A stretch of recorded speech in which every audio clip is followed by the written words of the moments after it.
Me parece que efectivamente lo que estamos viviendo ahora es un paradigma distinto respecto a la manera de entender la discapacidad. Paradigma que, digamos, o del que la Convención de los Derechos de las Personas con Discapacidad es un punto de llegada, pero también un punto de partida, ¿no?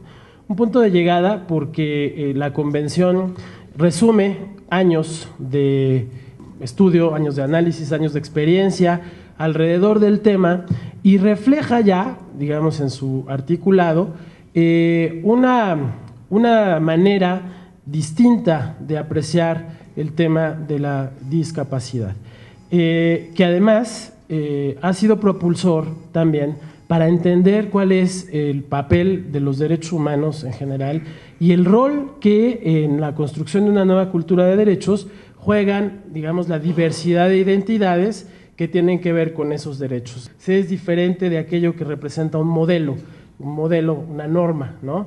En cambio, se es diverso entre, o sea, se es diferente de, se es diverso entre. Y cuando hablamos de diversidad, hablamos de múltiples posibilidades de expresión de la identidad humana.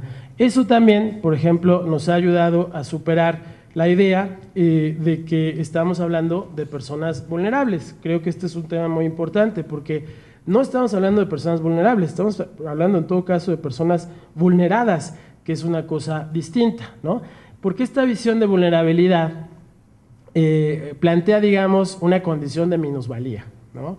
Como si valiera menos el estar en una de estas situaciones que desde la perspectiva que estoy planteando ahora, más bien lo que implica simplemente es ser cada una de nosotros una expresión más de la diversidad humana y entender entonces que esa expresión de la diversidad humana juega en el mismo campo que juega cualquiera de nosotras y de nosotros por ser mujer, por ser varón, por pertenecer a una etnia, en fin, por cualquiera de las variables que definen nuestra identidad. Y ese cambio me parece a mí fundamental porque eso nos permite pasar del campo de lo médico, ¿no?, de la medicalización, de la patologización de estos problemas al campo de los derechos.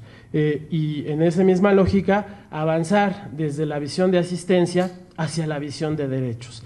Son cosas totalmente distintas, ¿no? El cambio de paradigma radica precisamente en eso, en entender que cuando hablamos de personas con discapacidad no hablamos de personas enfermas, que entender que no hablamos de personas a las que les falta algo, ¿no?, a las que, digamos, hay alguna cosa que las hace ser diferentes a quienes no les falta nada, ¿no?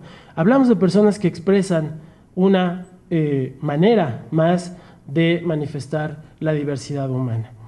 El traslado, pues, de esta visión asistencial hacia una visión de derechos es fundamental, porque entonces podemos, por fin, de una vez, sacar del espacio de la caridad y de las buenas intenciones un tema que debe ser trasladado al espacio de las obligaciones, ¿no?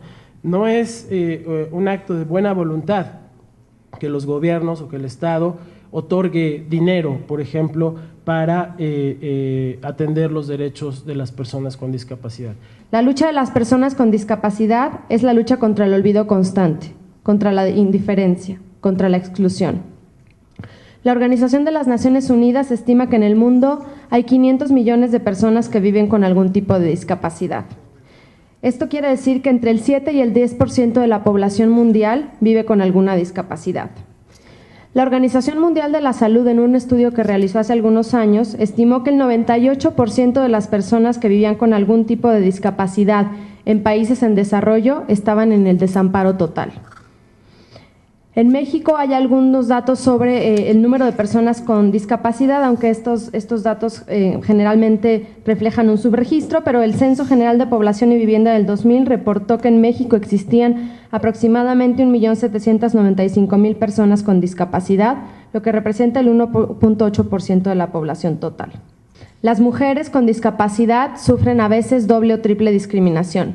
El abuso y la violencia sexual contra las mujeres con discapacidad es frecuente. Incluir una perspectiva de derechos humanos en el tema de discapacidad debe basarse en los siguientes principios. Primero, el principio de la dignidad inherente de las personas con discapacidad, la autonomía y la independencia, la no discriminación y la igualdad, la participación significativa y efectiva, el respeto por la diferencia, la accesibilidad, la igualdad de trato y la igualdad de género.